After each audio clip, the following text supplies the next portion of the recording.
very good morning to you, and many thanks for joining us from the Lagos studios of Impact Africa Television. It's a Friday, and it's yet another time for a review of issues and development as reported in the Nigerian dailies. I am Adegboyega Labiron, thanking you for finding time to join us. I'm not the only one in the studios. I'm being joined by my colleague. Hello, good morning to you. Good morning, Mr. Labiron. My name is Folashade Ogorinde. Thanking you for joining us on today's segment of newspaper review, coming to you live from the studios of IATV, where we take a review of newspapers across the nation. So let's start with the Nation. Together with you, I have with me the Nation newspaper, the Guardian, the Nigerian Tribune. Yeah, and I have the Punch newspaper, the Vanguard, and that's all I have. Well, I'd like to get started with the Nation newspaper. Sage, APC should return to court on Zamfara, Rivers. With a rider, the senior advocate of Nigeria advises party to seek Supreme Court review of verdict. And I quote, if the APC primaries were defective, should the electorate be deprived of their democratic and constitutional right to vote? Is the electorate to be punished for the transgressions of party officials? Should the judiciary replace the electorate decision and install losers in office? Unquote. APC should return to court on Zamfara, Rivers. That is a statement credited to Sage. With a rider, senior advocate of Nigeria advises party to seek Supreme Court's review of verdict. All right, moving on straight to the Punch newspaper. The Punch is reporting APC State Chairman defer over call for Oshomele's resignation. The story can be found on page 2 of the Punch newspaper. Just above the masthead, I have a story here that says controversy surrounds attempted demolition of Okorocha's monument. The story is on page 4 and 5 of the Punch newspaper. Adeleke qualified to contest Osun governor election, says the appeal court. You can find the story on page 12 of the Punch newspaper. Moving on, Ambade's government was punished for lack of inclusiveness, says ex-SSG. The story is on page 18 of the Punch newspaper. On the story here says Senate flays federal government for spending 11 trillion naira on subsidy in 6 years. That story is on page 25 of the Punch newspaper. We have a story here on the front page of the Punch where Governor of Lagos State, Babajide Sanwo-Olu, and his deputy, Obafemi Hamzat, during the visit to Apapa Port to get a first-hand update on traffic, environmental situation, and relocation of trailers in Lagos. That happened yesterday, and you can see the new elect governor of Lagos State doing an inspection at that site. And also I have the story here that says Sanwo-Olu orders road repairs, direct LASMA to work till 11 p.m. And the story is on page 6 of the Punch newspaper. The story here that says 5 feared dead as IPOB attacks Catholic priest, others in Anambra State. And that story is on page 3 of the Punch. Hoodlums in army uniform vandalize fuel pipeline in Lagos. And that story is on page 4 and page 5. And finally, I have the story Nigerians became poorer in Buhari's first term, says The Economist. That story can be found on page 2 of the Punch. A story here just beside the masthead. Some NGOs providing humanitarian support for Boko Haram, says Army. That statement was made by the Army, and you can find the story on page 13 of the Punch newspaper. Sacked Oyo local government bosses vowed to defy Makinde. If you want to know what exactly is happening in the saga between the newly elected Oyo State governor, and that's Seyi Makinde, and the local government bosses that were sacked yesterday, the story is on page 16 of the Punch newspaper. And now, I'm quite curious because some school of thought feel that Seyi Makinde, the newly elected governor of Oyo State, has started on a wrong footing, by sacking the local government bosses. Do you think this is a right decision made by, it's barely a day in government? So what are your thoughts? You're very correct. You started by telling us it's a school of thought. That was very good. But then there was some presentation he made at the Liberty Stadium in Ibadan. He started by saying that Oyo State cannot afford to pay the 30,000 naira minimum wage, and he said that the committee that was appointed has another 1 week, and he also said that he will sit with members of the organized labor to decide whether they will pay or they will not be able to pay. But a lot of people have just said, according to what you just said, that that statement was in a hurry. Because number one, it is now a law to pay the 30,000 naira. And the president issued a statement that all governors must pay the 30,000 naira. It is now a law. Number two, then it was contradictory for him to start by telling everybody that he will not be able to pay, after he also said that he will sit with the governor, and of course without allowing the members of the committee to present the findings.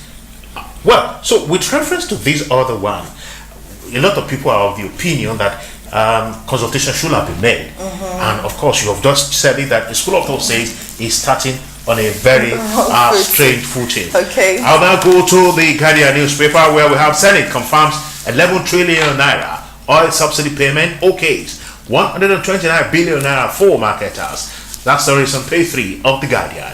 Now go to Muhammadu Buhari and 4 years of bittersweet art culture programming on page 36 of the Guardian. Candidates accuse JAMB of tampering with UTME results. That story is on page 8 of the Guardian newspaper. Lawmakers want Buhari to reverse gun ownership ban, with a rider say citizens have rights to life, self-defense. Presidency ratifies anti-banditry strategy. I'd like to take a couple of paragraphs in that story. The House of Representatives yesterday urged the federal government to reverse its executive order restraining gun ownership. It said the decision strips citizens of their rights to life and self-defense amid growing attacks by bandits, kidnappers, and other criminals. It also urged President Muhammadu Buhari to sign into law a bill establishing a commission against the proliferation of small arms and light weapons. Lawmakers want Buhari to reverse gun ownership ban, and that story is right in the front page of the Guardian newspaper. IPOB sit-at-home order records partial compliance in the southeast, with a rider pro-Biafran groups prohibit cow meat consumption in Igboland. That's a very interesting story. The sit-at-home directive issued to residents of the southeast by the indigenous people of Biafra to honor those who lost their lives in the group's liberation struggle recorded partial compliance in some areas, while it was disregarded in other places yesterday. IPOB sit-at-home order records partial compliance in the southeast. Okay, let's move straight now to business story in the Guardian newspaper.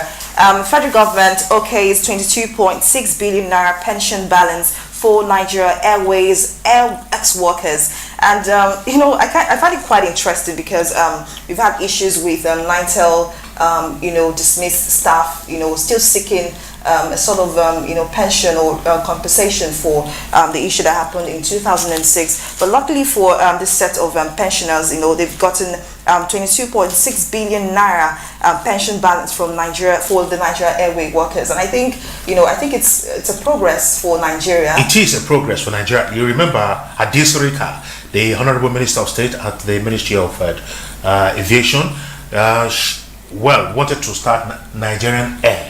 As it is, we don't have our own national carrier. Okay. Now, but with this particular development, it's a good ground or a good opportunity for them to get started with a Nigerian Air. Remember, Arik and yet another aircraft have actually presently in the hands of the federal government. So with this particular payment, nobody is going to take the federal government to court. So it has paved way for Nigeria to get started with a national carrier. All right, thank you very much for that explanation.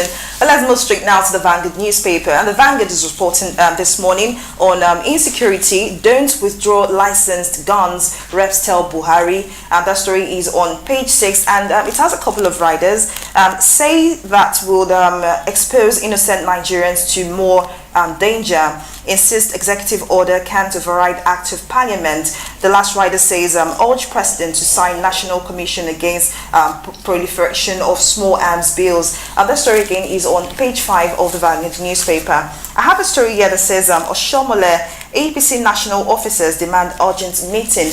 That story is on page 8 of the Vanguard. The story here says 2019 budget Buhari to spend 1 billion naira on travels. That story is on page 9 of the Vanguard newspaper. The story here says Nigeria's society where the rich buy judgments. That statement was made by Senate leader Lawan, and you can find the story on page 42 of the Vanguard. Also, I have a story here just above the masthead. My experience on Ethiopian airline plane that nearly crashed in Lagos. That statement was made by Obasanjo, and you can find the story on page 11. Senate says economy in danger as federal government spends 11 trillion naira on oil subsidy in 6 years. And that story is on page 9. Backing Ladin attack, Imam Abubakar hero deserving of honor, says Osinbajo, and that story is on page 41 of the Vanguard newspaper. Buhari NLU, known as ex-Vanguard editorial board chairman Kola Arnimashaw, dies at 80. That story is on page 10 of the Vanguard newspaper. Apapa gridlock, we are working on short-term solutions, says Sanwo-Olu. You can find the story on page 19, and also there's a story here. Finance Minister has no power to suspend SEC DG. Industrial Courts reinstates Guazo. You can find the story on page 19 of the Vanguard newspaper. And there's a story here just beside a picture here. IPOB sit-at-home order, total partial compliance across Southeast. That story is on page 15 of the Vanguard newspaper. And I find it quite interesting here because newspapers have reported this morning that the Senate says economy is in danger as the federal government spends 11 trillion naira on oil subsidy in 6 years. And we've always had issues of oil subsidy, and the federal government saying that this current administration, the APC-led government, is saying that they would not take away oil subsidy. But we're getting reports from the Senate now that Nigeria spends 11 trillion naira. What does this say for the Nigerian economy? Well, 11 trillion naira in 6 years, so 11 divided by 6 to know what was spent in 1 year. Yeah. Well, this is how it goes. It is only PMS, the petrol, that is still partially deregulated. Okay. So whatever the federal government is spending now is actually on the PMS. And Mr. President has been using his executive power to make sure that that particular subsidy is not removed.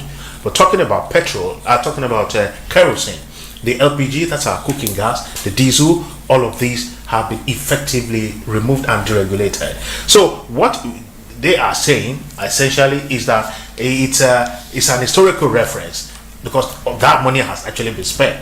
And so what is going to happen now is, as we go into yet another term, maybe they can convince Mr. President to remove that subsidy that is presently going on petrol as a saving.